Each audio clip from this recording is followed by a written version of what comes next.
Hey everybody, we are back working on the Hilux and we are very, very close to finishing it. This episode is going to be absolutely massive and it's proudly brought to you by our all-new black on black Mighty Car Mods hoodie. You asked for them, so we've got them and they're available, but there's more. For a limited time, you can also get our all-new wash mitt, which I'm pretty excited about. For a limited time, you buy a chopped hoodie, there's a drop-down menu, you can get one of these half price, add it to your cart, stick it on your noggin, and get on the Hilux building. There is so much fun, juicy stuff to do now. Today, we are going to do the exhaust, which Martin's decided we're going to do ourselves. We're doing ourselves. Well, decided was I said, hey Chris, can you help us do an exhaust? He said, I'm too busy. Come and get the stuff and do it yourself. And I went, oh God. So we're going to do it. So we're going to do that. I think Benny's coming down as well to get the brakes sorted. We've got a big brake kit as well, which is going to be awesome. Dave is coming down to sort out the engine bay component of the wiring. And then I reckon we're almost there. We're due to start it. Don't say it. No, imminently. There's still some wiring to do. Anyway, hang with us. If you do want to support the show, we really appreciate it. We will ship this stuff directly to you anywhere in the world. It comes right here from Sydney, Australia to you, which is awesome. Check out the wash mitt. All right, let's go.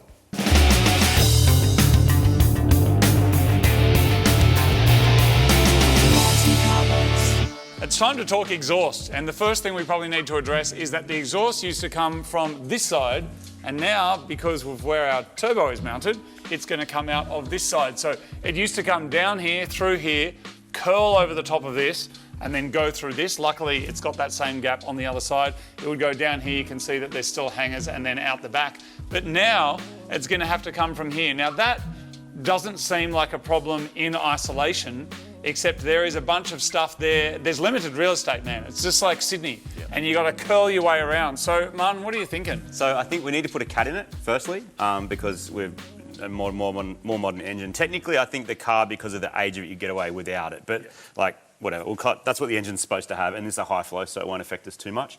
So we're going to need to put a cat in it. Close to the turbo is good because you want it to get hot so it's efficient. But then we need to get up and over the torsion bar, which is tricky. So we've got to go up and over here because if we go under, it's going to be really low. Up and over through this gap. Then, because there's a massive fuel tank in the way, we're going to have to get across to this side of the car, out of the way of the handbrake cables, and then we can sort of follow the natural path of where it goes. So we might have like a resonator here, then the original pipe went up towards the tray because there's literally nothing here. Big muffler here to shut it up because it's a 3-inch exhaust, so it will be loud. And then a straight shot. And then I just hung that there to get an idea, kind of a straight shot out the back. That might need a muffler or it might need to be repositioned to fine tune it, but there's heaps of room to play, which is great at the back. So these are all the components that we're going to be using to build up our exhaust system. We bought this stuff from Castle Hill Performance, and now it's pretty much a matter of kind of laying it out like a big metal snake. Yep. And then tacking it in and trying to get all the angles right, but also making sure that not only the flow is correct, but also it doesn't hit on stuff. The front bit's super complex, the back isn't. So it's a bit of both, and the dump's already done. So Al got the dump off the back of the turbo. That was very complex. It's absolutely a DIY job you can do. Now, we've gone for stainless because it's such a cool conversion, and this will just outlast the engine probably, which means it'll last for ages. Which just means we need to TIG weld it together. So we'll tack it together on the car, take it off. We'll both TIG weld it all together. We've also got to put hangers in. Now we are changing the routing, which means we're probably going to need to change where the hangers go. And we've also got the metal rods as well to sort of fabricate all that up. Like this is, it's a bit of a leap to do it, but it's very, very rewarding when it's done, and I reckon it's going to work. We're here, so we're going to have a crack. It's going to take ages. It's going to take at least a day, I reckon. It's a slow process, but yeah, very rewarding. Helping us do this will be the Mighty Car Mods measuring tape. We've got these on the Mighty Car Mods shop, and if you want to buy one, we'll ship it to you anywhere in the world. But for now, we're just going to kind of make this up as we go. Yeah, that's all you can do. All right, let's do it. Alright, so we've got ourselves the exhaust tube equivalent of a Lego show bag, and hopefully we'll be able to turn this into a working mandrel bent 3-inch stainless exhaust system which should support hundreds and hundreds of horsepowers, and if we're really lucky, sound excellent too. Skills aside, one of the biggest differences you'll often see between a pro job and a DIY job is the equipment. And while having the biggest and baddest welder on the street is good for bragging, it can be less flashy items that count. I modified these twisty stands with some metal angle to help position the mufflers and the bigger items in place, and this makes measuring way more accurate with a side benefit of not copping a muffler to the noggin when you drop it. The front of the exhaust is quite tricky due to the front suspension design with its torsion bars. They do move, and this pipe is way bigger than the original stuff was. I'm going to tack it all and then make sure nothing's clashing, and then do the final weld to lock this front section in before moving to the rear, which in comparison is way easier. Our turbo is on the opposite side of the engine bay than where the headers used to be, so we'll need to swap back to the passenger side halfway down the car so the exhaust exits in the right spot. We're going to use a muffler and resonator we got from Castle Hill Exhaust, and then in true mini truck style have a small 90-degree dump out the back of the muffler. It might be time consuming, but it's extremely rewarding to build your own exhaust. Forget Instagram world competitions, just make sure it's sealed, make sure nothing hits, and enjoy the song of your DIY exhaust pipe every time you hit boost.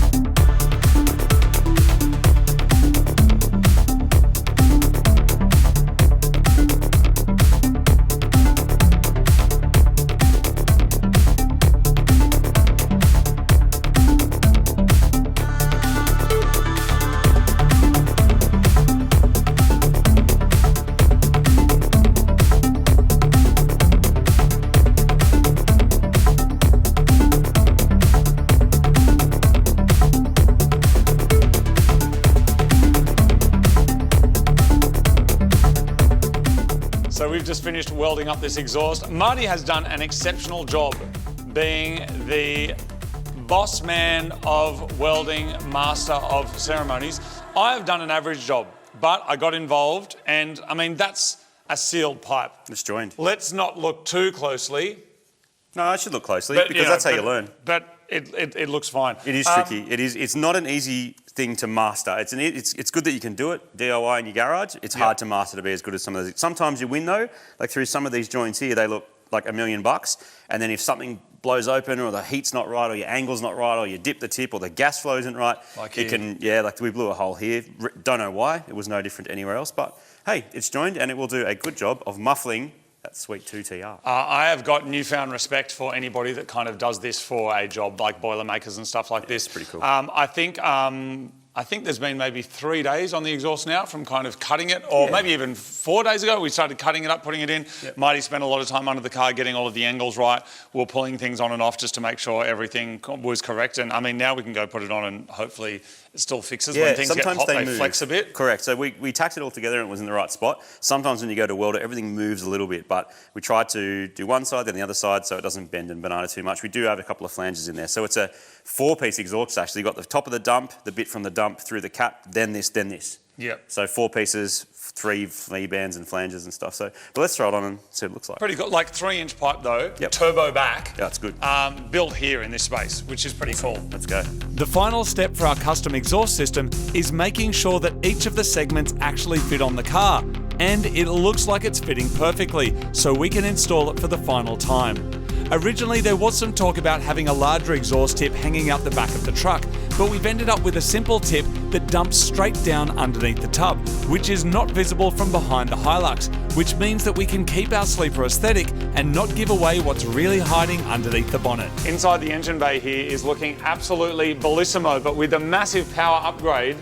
Do you know what you need, Benny? A parachute.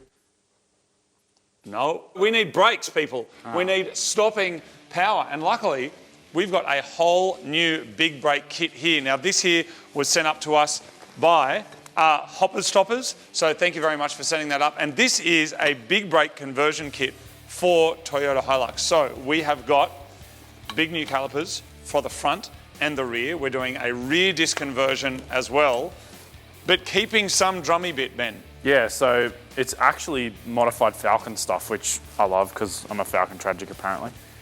This is still a drum-style handbrake, commonly referred to as a Banksia handbrake. These are originally an OE-style kit that multiple different brake kit manufacturers have actually adapted, including Hopper Stoppers. So really nice setup. They've already gone to the trouble of machining and re-drilling it for us, supplying these adapter pieces as well. So all things going well, it should bolt on in a couple of hours. We do need to press the rear end apart. There's heaps of work in that. Comes with very comprehensive instructions, which I've already had a read through and am very, very impressed by. So stoked about that. Proper colour photos and stuff as well. Like, it's a seriously comprehensive kit. We also have DBA rotors that are slotted as well. These here, I believe, are the little magic conversion pieces that will convert from Hilux to big brake kit. And then also have our brake lines. It looks like a fairly big job, Benny. Like, if this was a Haynes manual, how many spanners would this be? 3.5 to 4 spanner deal. I guess the thing that you need to keep in mind is if you're not familiar with brake stuff, probably leave it to the experts, because this is kind of make or break. Like, if you get this wrong, this is literally going to cause accidents. So keep that in mind. While this stuff does come with really good instructions and it should have everything you need to do it, this is not probably the first thing I would tackle as a newbie trying to do brakes. Well, that's why you're here. How many times have you done big brake upgrades, Benny? Couple of times. Brakes are often overlooked when people start modifying their cars because they're not as visual, loud or cool as some other mods like a fake blow-off valve or a stick-on bonnet scoop. But when you're increasing your power with a bigger engine, a turbocharger, more boost and way more power than the factory ever dreamed of, you need a way to stop. Because if you can't slow down, you can't speed up. So what's the point? Most factory brakes were designed and engineered for the stock engine, stock tyres and a stock driver, cruising down to the hardware shop while munching on a meat pie. But the moment you double or triple the horsepower, you're asking those same brakes to do way more than they were ever built for. And with the power figures that we're expecting, we might be closer to 4 times the original factory power. Which means without an upgrade, we're talking about more heat, brake fade, longer stopping distances and less confidence. So a brake upgrade isn't just a luxury add-on, it's an essential part of any high-powered build. Not only is this upgrade a massive improvement over the standard factory system, the kit that we're using is also designed to meet the legal Australian LG standards for brake modifications, an important step for engineering, registration and safety. Our kit contains everything that we'll need for this conversion, and the team have been available on the phone for any questions that we've had. As Benny mentioned, this one is often best left to the pros, and luckily he's done this countless times before with his builds, along with some parachutes on some of his faster cars. The other thing that a lot of people often dismiss with their brake conversions is confidence. A proper braking, tyre and suspension setup is one of the best things that you can do if you're planning on doing some track days, which means you can actually use the power that you've got available. You can push harder, brake later, and you don't have to drive around constantly worrying that you may be under-braked. Of course, our engine, intercooler, exhaust and turbo will get most of the glory, but it's the brakes that are the unsung hero that let the engine sing its delightful choir of choo-choo goodness. On the rears, we've got a bit of cool brake wizardry called a disc drum combo. On the outside, you've got your big shiny disc rotor that the caliper clamps down on. That is your main stopping power. But hidden inside that disc is a little old school drum brake, and that's where your handbrake actually uses. And for this, we're going to need to make some custom handbrake cables, which will operate a separate set of brake shoes that push outwards against the inside of the rotor hat. And now with the rears done, we can move on to our front brake upgrade, which is much simpler than what we had to do at the back.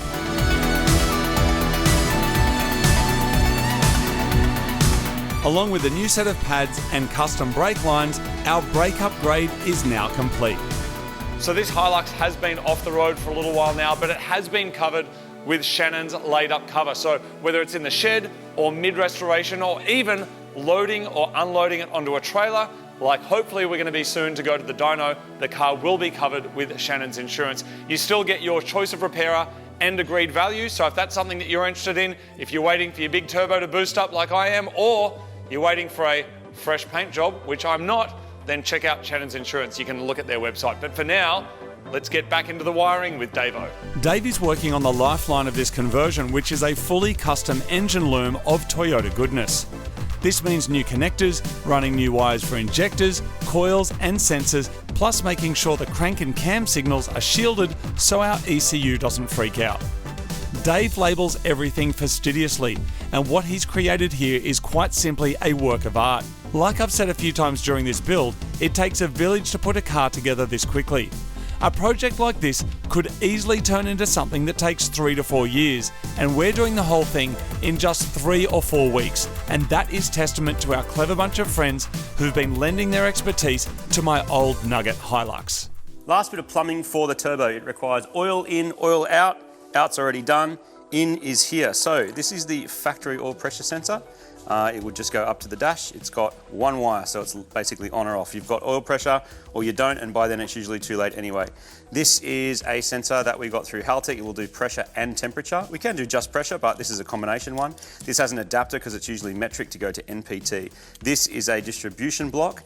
The plan is pretty much to use one of these adapters to come out of the block into our dash 4, screw that on there, and basically Christmas tree that together so we get both oil pressure and temperature, and we can feed the top of the turbo using this. Our brake conversion is complete and it looks absolutely incredible. So that's a total overhaul of the whole braking system on this car. We've now got discs on the back, discs on the front, massive calipers. I want to say a big thank you to Hopper Stoppers for sending up their Hilux conversion kit. And thanks to Benny for coming up as well and bringing his epic beard and helping get all of that stuff installed. Speaking of epic, Look at the wiring, dude. look at the wiring by Dave. So neat. He's also so casual as well. We're like, oh, Dave, you know, just make it look nice, whatever. And it's like, it just looks freaking amazing. And all labeled as well, so easy to like go back to, heat shrink, everything on there to make it look amazing. And luckily, there's almost nothing on the list to finish. Oh, wait. Oh no, there's heaps. There's a it's lot. all the little small details. It's all the small stuff. But luckily, Alan is going to be back down is. in Sydney tomorrow. What a treat. And then we've got the dyno. And then this car is appearing live, so people will actually be able to come and check it out. There is still a lot to do. As always, I feel like we get to this point in the build and we say it all the time. It just gets a bit bigger because we always want to do it a little bit better. A little bit better. Try to do it properly, and also make sure the car does everything it's meant to do straight up. You know what I mean? Because Yeah. you can always say, I'll come back to it in 6 months and I'll maybe redo it. It's like, I just want it to be right. We're going Really to, good. in 6 months' time, when we come back to this, we would have already done a Supra, a few more Daihatsus, we would have done a few wagons, Yeah. we would have done Heaps some of JDM Subarus. stuff. Heaps of them. Hopefully, not too many Subarus. I've got a thing on my list here that says wheel test fit. The wheels which came on the car are these ones here. We did try and fit them, and unfortunately, Nearly. they don't fit. They're really, really close, but they don't fit. So next episode, that is also something that we need to work out. The brake, it's not just this way, it's this way, because I mean, look how big it is. That physically will not fit But you need them. over the top of that. You need them. So anyway, that's still something we've got to work out, but that is another big episode of the show. And next time we will be back doing more of this. All right, if you do want to support the show, of course, you can check out mightycarmods.com. We got hats there. We got T-shirts there. We got stickers there. There's posters. There's all sorts of awesome stuff. Have a browse. Have a look, and we'll send it to you anywhere in the world. Thanks, Martin. Thanks for all your help. Oh, no It's worries. nice This to is have you mad. here. I am loving this. It's very, very good. Look how good it freaking looks, man. Oh, the sounds. That's that, and that. It's going to be amazing. Would you have thought, Martin, back in the day? Yeah. Let's just have a quick chat for a second. Right, can I have a wheel to sit on? And have the important conversation. You know, back in the day working on the driveway, like we see sometimes people are just like, oh, you're on the driveway and now you're in a workshop. And 95% of the people are like, that's awesome. And the other 5% of the people are like, we want you on the driveway. And what I want to say about that, we've written about this and spoken about this before. We always tried to do, the one thing that stayed the same for 18 years, we've tried to do the absolute best we can with what we got. And we're now trying to do the best we can with what we've got. And I see some people saying, oh man, you got Al coming to help, and you got Benny, and you got Dave, and they're like, it's so fun that your friends come down. And then other people are like, I don't have mates like that, so I can't do it, so I don't like it. I don't know what to say about that, really.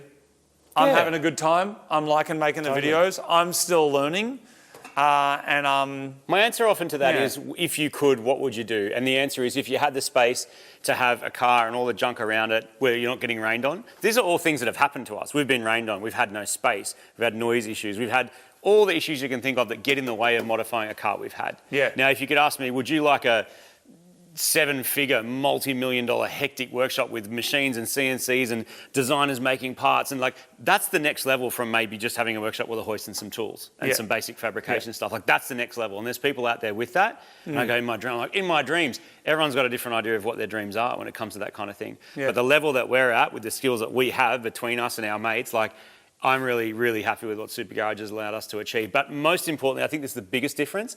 It's not even just what it's achieved, it's how quickly. Yeah. Because being able to work on this without being rained on and going, hey, boys, can you come down and, you know, being able to get them some food and like look after them and do all that sort of stuff so that they have the time and mental space to help us is a huge part of this space. The other tricky thing is as well, the way that YouTube works now, it's choosing where to stick ads in. It's telling you what thumbnails work. You put a video up and it goes, people don't like this. And in a way, you've just got to go, hey, YouTube, like you just got to do what you want, because otherwise you are literally just riding the robot. It's telling you what to do all the time. The thumbnail that you saw on this video may not be the thumbnail that someone else saw, because it's asking us to upload multiples, showing different ones to different people. If you just want to break the internet, what do? I guess you buy a crashed supercar, you try and fix it, you drive it around and get rid of it and go again. We're not really interested in that. I'm happy people are doing it. I'm glad they're doing it, but me like too. we like It's old mad. nuggety things. Like this excites me massively. And Froth. so, but also the fact that this, I love that this got made here. It's not meant to be here. It's not just putting stuff back together. It's like, that's not meant to be here. That's from, who knows what that's from. That's from a Tirana. This is just bits of metal that were just a bent pipe the other day. Yeah. And now because of some smarts and some creativity. It's pretty cool. The creativity is like the thing that keeps me coming back. And I don't, even though like, you know, I think Toyotas are a bit bland, this still froths me so hard. now, you will learn. It'll take you a little bit of time. But There's you a lot will. of bland Toyotas out there. There are more bland Toyotas out there than any other car that's bland. But that's by just a sheer number. volume. Okay, man, we were trying to can't have a argue little with this. sincere chat. I'm being very sincere. No, you're not. But this Now you're frosts me. being cheeky Imagine again. if every Camry on the road had this in it and sounded like this. Anyway, Oh. sometimes we talk rubbish, and if you want to just get the rubbish talk and nothing else, our second channel, MCM TV2, we do a weekly show of this called the Unicorn Circuit. I'm going to put a link You up know there. what? You can check You it know out. how you kind of like Hondas sometimes, but not all the time? Yeah, That's- I'm not. Yeah, what?